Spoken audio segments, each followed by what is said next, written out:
नमस्कार दोस्तों, supreme court series के इस लेक्चर में आप सभी का स्वागत है। आज के वीडियो में हम लोग रिट ज्यूरिडिक्शन के बारे में बात करेंगे। रिट ज्यूरिडिक्शन मेनली 5 प्रकार के होते हैं: हैबियस कॉर्पस, मैंडामस, प्रोहिबिशन, सर्टियरी और क्वो वारंटो। जो रिट ज्यूरिडिक्शन होता है, इसका मेनली यूज तब किया जाता है जब किसी भी आदमी का फंडामेंटल राइट वायलेट हो रहा हो। तो इसको विस्तार से देखते हैं आज के लेक्चर में। आइए शुरू करते हैं आज का वीडियो। जो रिट ज्यूरिडिक्शन है, it is simply a written order by the court to a specified person और to a specified institution to undertake a specified action.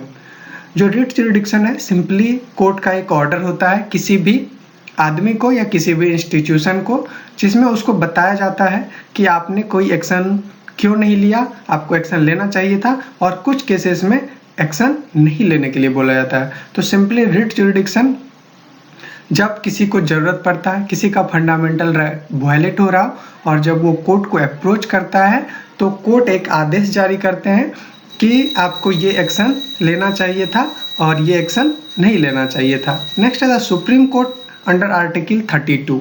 जो भारत के संविधान का आर्टिकल 32 है, उसके तहत सुप्रीम कोर्ट और हाई कोर्ट आर्टिकल 226 के तहत रिट्स जारी कर सकते हैं।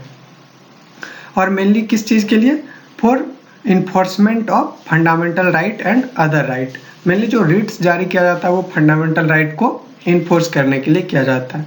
The constitution broadly provides for 5 kinds of writs. ये पहले ही हम लोग देख चुके हैं कि रिट्स 5 प्रकार के होते हैं। अब एक एक करके सारे रिट्स के बारे में जानकारी प्राप्त करते हैं। सबसे पहला है habeas corpus.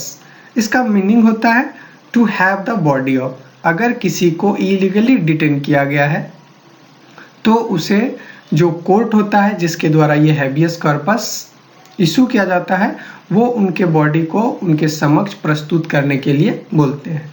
It is an order issued to a detaining authority to produce the detained person in the issuing court. अब इसमें जो कोर्ट होते हैं, वो अगर किसी ने एक आदमी को डिटेन कर लिया है, उसको डिटेंशन में रखा है, तो कोर्ट उनसे पूछेंगे कि आपने इस आदमी को डिटेंशन में क्यों रखा है।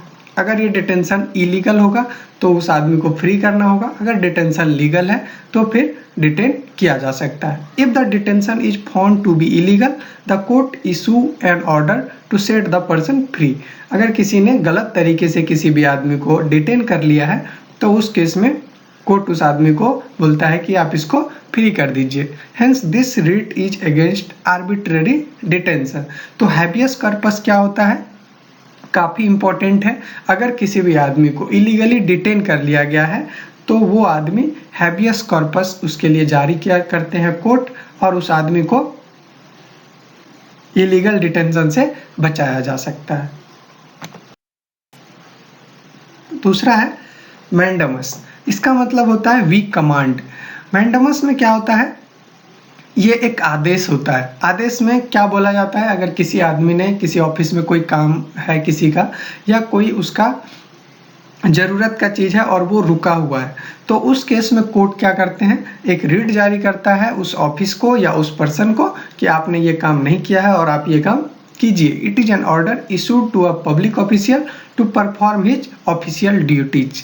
अगर किसी को किसी ऑफिस में कोई काम है और वो काम उसका नहीं हो पा रहा है, तो उस केस में अगर वो सुप्रीम कोर्ट जाता है तो उस केस में मैंडामस जारी किया जाएगा। और मैंडामस में सिंपली क्या बोला जाता है? किसी भी पब्लिक ऑफिशियल को कि आप अपना ड्यूटी नहीं कर रहे हैं और इसके कारण से एक आदमी का फंडामेंटल राइट वायलेट हो रहा है और आपको ये काम करना चाहिए। This writ can not be issued against a private body. किसी भी प्राइवेट संस्था के खिलाफ ये चीज़ नहीं किया जा सकता है, क्योंकि ऑब्वियसली प्राइवेट बॉडी जो होता है उनका सारा चीज़ अपना अलग होता है। ये केवल पब्लिक ऑफिशियल को ही जारी किया जा सकता है। थर्ड है प्रोहिबिशन। प्रोहिबिशन का मतलब ये होता है मना करना या टू फॉरबिड।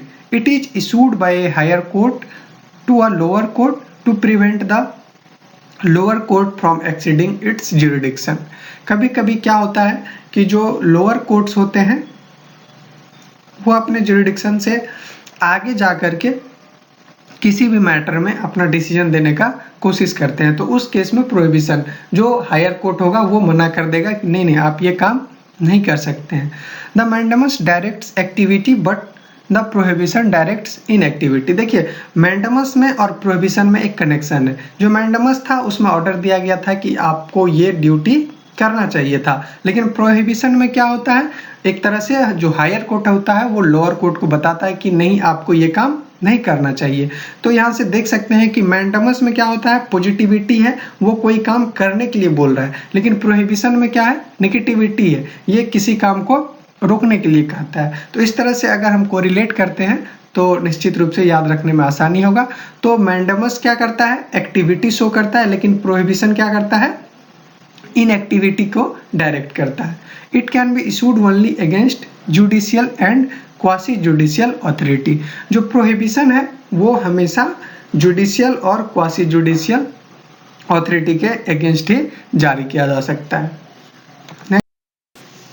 सर्ट्यूररी, इसका मतलब होता है टू बी इन्फॉर्म्ड। इसका सिंपली कहना क्या होता है कि अगर जो आप काम कर रहे हैं तो हमको इन्फॉर्म कीजिए और उसको हम देख करके बताएंगे कि आप सही कर रहे हैं या गलत कर रहे हैं। अगर गलत कर रहे हैं तो उनको सही किया जाएगा हायर कोर्ट के द्वारा।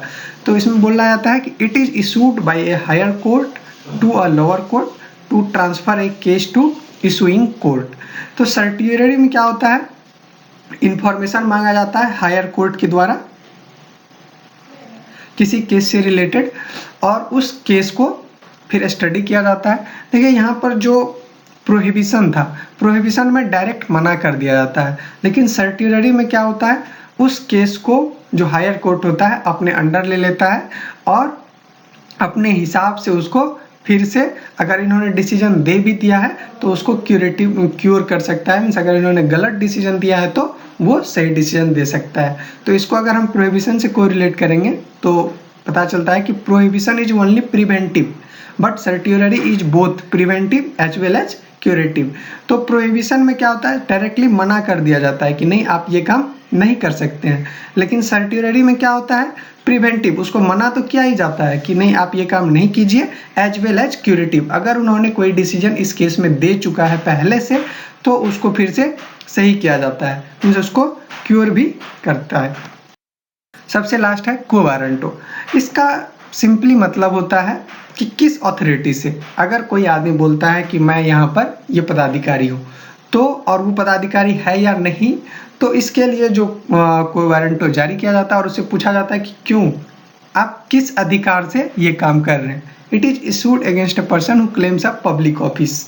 अगर कहीं कोई आदमी किसी पब्लिक ऑफिस को क्लेम करता है कि नहीं हम ये पब्लिक ऑफिस है, मेरा ये ड्यूटी है, ये काम है, और वो गलत है, तो उस केस में उसके अगेंस्ट क्वो वारंटो जारी किया जाता है। देखिए जो इससे पहले जो 4 रिट्स थे तो वो हमेशा जिसके साथ कोई घटना हो रही है, जो विक्टिम है वही उसके लिए सुप्रीम कोर्ट जा सकता है, लेकिन जो क्वो वारंटो है इसके लिए कोई भी आदमी।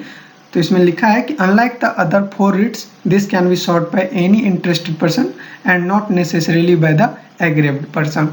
तो जो 4 थे उनमें निश्चित रूप से एग्रीव्ड पर्सन को सुप्रीम कोर्ट जाना पड़ेगा, लेकिन ये जो क्वो वारंटो है इसमें कोई भी जा सकता है। तो रिट्स में हम लोगों ने देखे कि 5 तरह का रिट होता है। सबसे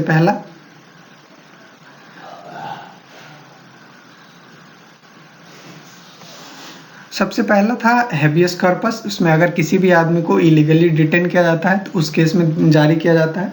दूसरा है मैंडेमस, ये एक पॉजिटिव है, इसमें बोला जाता है कि आपने कोई काम नहीं किया और इस काम को करिए। तीसरा था प्रोहिबिशन, इसमें डायरेक्टली मना कर दिया जाता है नहीं कि आपका ये अधिकार क्षेत्र नहीं है, ये काम आप मत कीजिए। और चौथा था सर्ट्यूररी, इसमें मना भी किया जाता है और अगर उन्होंने कोई डिसीजन दे दिया है तो उसको फिर से क्योर भी किया जाता है। और सबसे लास्ट है 5वां क्वो वारंटो। इसमें हम लोग किसी भी आदमी से, अगर वो किसी पब्लिक ऑफिस को क्लेम करता है तो उससे पूछा जाता है कि आप किस हैसियत से ये काम कर रहे हैं। धन्यवाद आज के वीडियो लेक्चर को सुनने के लिए।